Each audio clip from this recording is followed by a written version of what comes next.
ಸರಿ, ನಾವು ಪರ್ಫೆಕ್ಟ್ ಆದ್ರೆ ಎಲ್ಲ ಕೂಡ ಪರ್ಫೆಕ್ಟ್ ಆಗ್ತದೆ. ರೂಪಕಲ ಮಾನ್ಯ ಸಭಾಧ್ಯಕ್ಷರೇ, ಪ್ರಶ್ನೆ ಸಂಖ್ಯೆ 1429ನೇ ಪ್ರಶ್ನೆಯನ್ನ ನಗರಾಭಿವೃದ್ಧಿ ಸಚಿವರನ್ನ ಕೇಳ ಬಯಸ್ತೀನಿ. ಮಾನ್ಯ ಸಭಾಧ್ಯಕ್ಷರೇ, ಉತ್ತರವನ್ನು ಒದಗಿಸಲಾಗಿದೆ.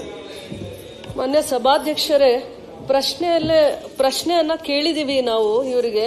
ಹಿಂದಿನ ನಮ್ಮ ಸರ್ಕಾರದ ಆಯವ್ಯಯಲ್ಲಿ ಇಂಟಿಗ್ರೇಟೆಡ್ ಟೌನ್ಶಿಪ್ಗೆ 294 ಎಕರೆ ಜಾಗವನ್ನ ಇಡಬೇಕು ಅಂತಂದ್ಬಿಟ್ಟು ನನ್ನ ಜಿಲ್ಲೆಯ ಉಸ್ತುವಾರಿ ಮಂತ್ರಿಗಳು ಒತ್ತಾಯ ಮಾಡ್ತಾರೆ. ಅವಾಗ KADBಗೆ ಕೊಡುವಂತ ಜಾಗನ ನಾವು ಇಂಟಿಗ್ರೇಟೆಡ್ ಟೌನ್ಶಿಪ್ಗೆ 294 ಎಕರೆ ಜಾಗವನ್ನ ಇಡ್ತೀವಿ. ಆ ಇಂಟಿಗ್ರೇಟೆಡ್ ಟೌನ್ಶಿಪ್ ಯೋಜನೆಯನ್ನ ಯಾವ ಕಾಲ ಮಿತಿಯಲ್ಲಿ ನೀವು ಚಾಲನೆ ಮಾಡ್ತೀರಾ ಅನ್ನುವಂಥದ್ದು ಪ್ರಶ್ನೆ ಆಗಿರುತ್ತೆ.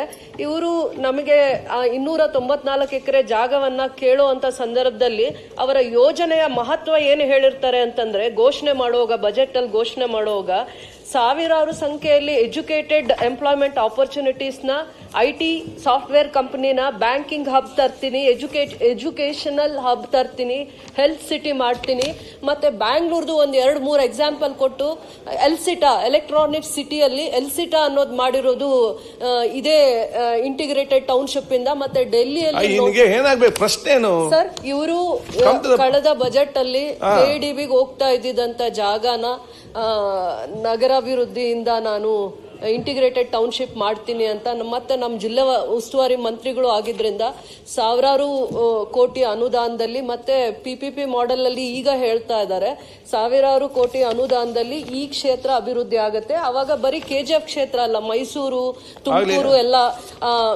ಮಾಡಿರ್ತಾರೆ. ಈಗ ತುಮಕೂರು ಯಾವ ರೀತಿ ಅಭಿವೃದ್ಧಿ ಆಗುತ್ತೆ ಅಂತ ಅಂದ್ಬಿಟ್ಟು ಇಲ್ಲಿ ಇದು ಈ ಬಜೆಟ್ ಅಲ್ಲಿ ಘೋಷಣೆ ಮಾಡಿದಾಗ ನಿಮ್ಮ ಪ್ರಶ್ನೆ ಕೇಳಿದ್ರೆ ಬಜೆಟ್ ಅಲ್ಲಿ ಚರ್ಚೆ ಮಾಡೋದು, ಬಜೆಟ್ ಅಲ್ಲಿ ಚರ್ಚೆ ಮಾಡಿ.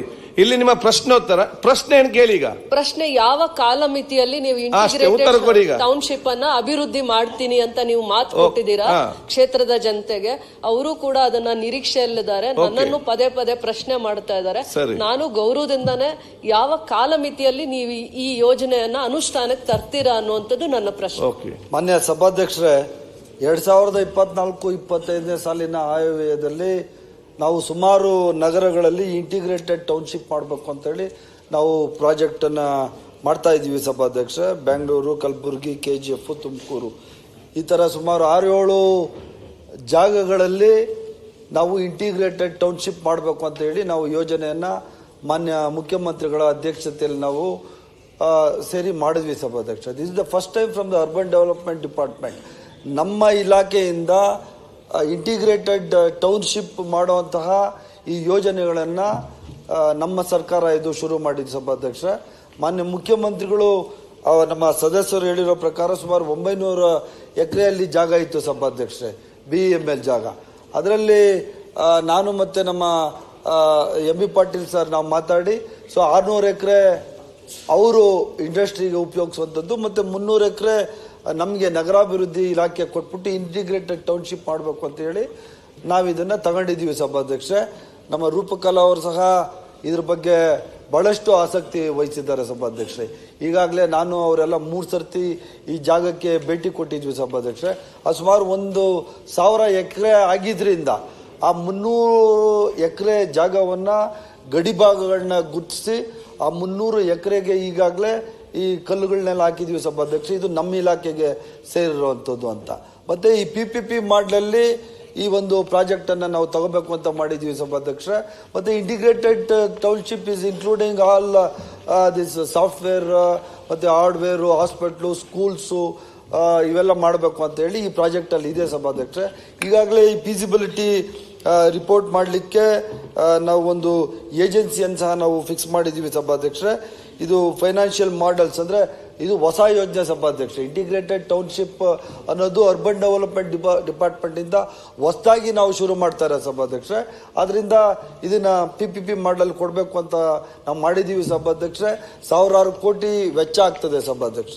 ಅಲ್ಲಿರುವಂತಹ ಓದಿರುವಂತಹ ಎಜುಕೇಟೆಡ್ಸ್ಗೆ ಮತ್ತೆ ಅಲ್ಲಿ ಕೆಲಸ ಮಾಡುವಂತಹ ಜನಗಳಿಗೆ ಒಂದಷ್ಟು ವಸತಿ ಸೌಲಭ್ಯ ಸಹ ಮಾಡಬೇಕು ಸಭಾಧ್ಯಕ್ಷೆ. ಅದನ್ನು ನಾವು ನಮ್ಮ ಈ PPP ಮಾಡಲ್ಲಿ ಸೇರಿಸಿ ಆ ಪ್ರಾಜೆಕ್ಟ್ ರಿಪೋರ್ಟ್ ಅದನ್ನ ಮಾಡ್ತಾ ಇದ್ದೀವಿ ಸಭಾಧ್ಯಕ್ಷೆ. ಮತ್ತೆ ಇಲ್ಲಿ ನಮ್ಮ ಸದಸ್ಯರು ಕೇಳಿರುವಂತಹ ಪ್ರಶ್ನೆಗೆ ಸಭಾಧ್ಯಕ್ಷರೇ, ಈ ನಾಮಫಲಕಗಳನ್ನ ಸಹ ಎಲ್ಲ ಹಾಕಿದೀವಿ ಸಭಾಧ್ಯಕ್ಷರೇ. ಮತ್ತೆ ನಾಳೆನೂ ನಾನು ರೂಪಕಲಾ ಆ ಜಾಗಕ್ಕೆ ಹೋಗ್ತಾ ಇದೀವಿ ಸಭಾಧ್ಯಕ್ಷರೇ.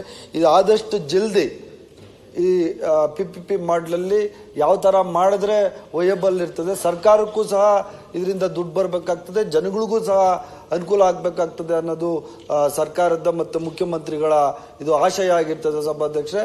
ಅತಿ ಶೀಘ್ರವಾಗಿ ಆ ರಿಪೋರ್ಟ್ ಬಂದ ತಕ್ಷಣ ಈ ಕೆಲಸವನ್ನ ನಾವು ಟೆಂಡರ್ ಕರೆದು ಮತ್ತೆ ಇದು ಚೆನ್ನೈ ಮತ್ತೆ ಬ್ಯಾಂಗ್ಳೂರ್ ಎಕ್ಸ್ಪ್ರೆಸ್ ಪಕ್ಕದಲ್ಲಿರುವಂತಹ ಜಾಗ ಸಭಾಧ್ಯಕ್ಷ, ಸುಮಾರು 1 ಕಿಲೋಮೀಟರ್ ರಸ್ತೆ ಇದೆ ಸಭಾಧ್ಯಕ್ಷ.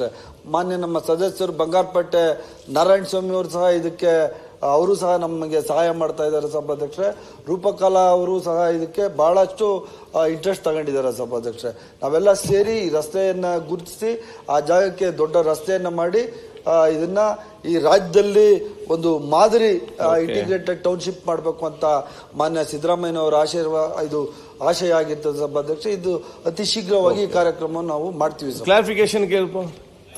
ಅದ ಕಾಲಮಿತಿಯನ್ನ ಸರಿಯಾದ ರೀತಿ ಹೇಳಲಿಲ್ಲ. ಕಾಲಮಿತಿಯಲ್ಲಿ ಈ ಯೋಜನೆಯನ್ನ ಅನುಷ್ಠಾನಕ್ಕೆ ತರ್ತೀವಿ ಅಂತ ಹೇಳಿದ್ರು. ಯಾವ ಕಾಲಮಿತಿಯಲ್ಲಿ ಯೋಜನೆಗಳು ಬಹಳ ಅನುಕೂಲವಾಗಿ ಆರೋಗ್ಯಕರವಾಗಿದ್ದಾವೆ, ಜನತೆ ಅದೇ ಒಂದು ಕಾರಣದಿಂದ ನಿರೀಕ್ಷೆ ಮಾಡ್ತಾ ಇದ್ದಾರೆ. ಕಾಲಮಿತಿಯನ್ನ ಹೇಳಿದ್ರೆ ಮಂತ್ರಿಗಳು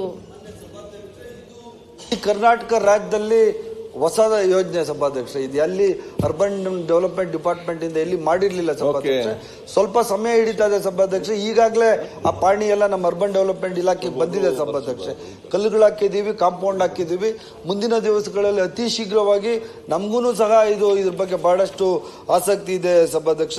ಮ್ಯಾಕ್ಸಿಮಮ್ 1 ವರ್ಷದ ಒಳಗಡೆ ಈ ಕೆಲಸವನ್ನ ನಾವು ಮಾಡಿ ಅಲ್ಲಿ ಕೆಲಸ ಶುರು ಮಾಡುವಂತ ಕೆಲಸ ನಾವು ಮಾಡ್ತೀವಿ ಸಭಾಧ್ಯಕ್ಷ. ಧನ್ಯವಾದಗಳು ಸಭಾಧ್ಯಕ್ಷ. ಪ್ರಕಾಶ್ ಕೋಲಿವಾಡ್. ರಹೀಂ ಖಾನ್.